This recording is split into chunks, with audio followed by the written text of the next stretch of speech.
So I'm going to work with a number 12 synthetic bristle brush. This is made by Winsor & Newton. It's actually brand new. And the rule of thumb is as you work larger, you want to gradually scale up the size of your brush. So this is 11 by 14 canvas. We're going to work with a number 12 brush to establish the undertone. I'm going to begin to thicken up some of the forms of the trees in here. Give them a little bit more visual weight and pull them forward. As areas become more transparent, they actually recede back into the depths of the space.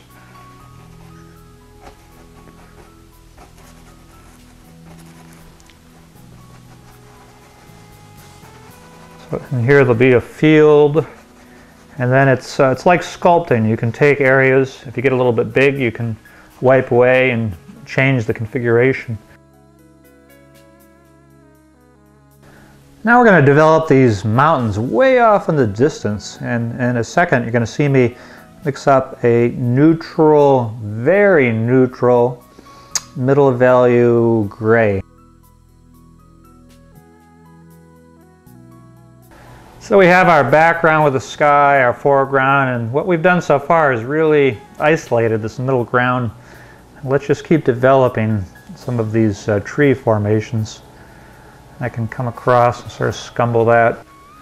So standing back, looking at the small panel, just taking some of that neutral green tonality and working right into the mountains, and looking for those secondary shapes. Oh, a little bit of the blue tint got into my brush, which is fine. Let's see.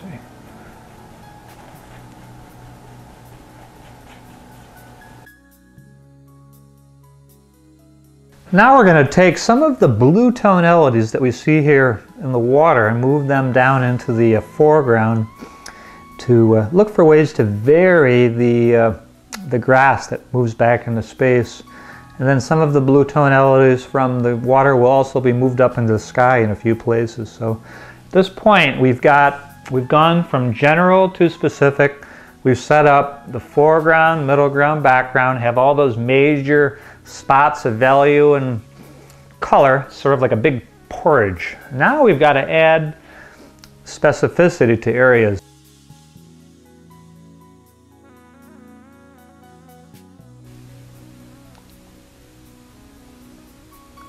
A few spots poking through. A lot of times you take the brush and sort of print down real quickly.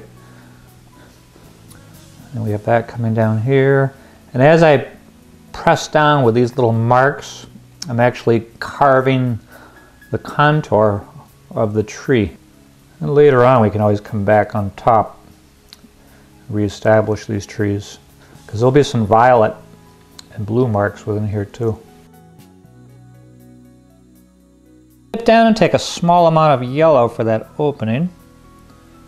And we've got this little shape of yellow popping through between the trees. This is a key junction. Comes down, and then the same way we just move the paint around, we can bring the yellow down here to sculpt the trees directly below. At this point in the painting, we've really established the basic structure, and we're beginning to develop subtleties within the piece. Now we've got to think about temperature. Temperature is a real key element within landscape painting, and right now we predominantly have a lot of cool. So with no additional linseed oil, I'm just going to place a little bit onto this brush.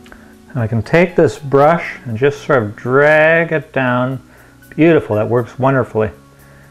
It creates sort of the imprinting of grass.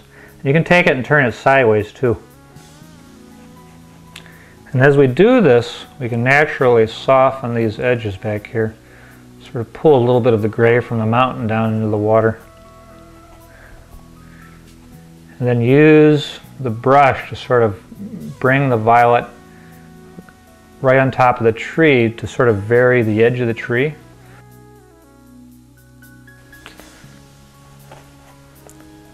See, by bringing this violet across, it really adds the depth, and then it just works wonderfully, this tonal contrast of gray violet against the gray yellow.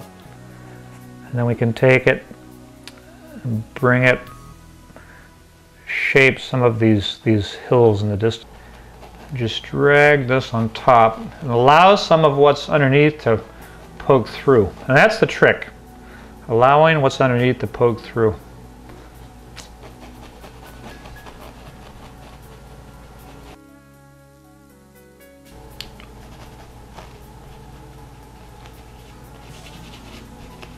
Come down here, just pull right into the water a little bit.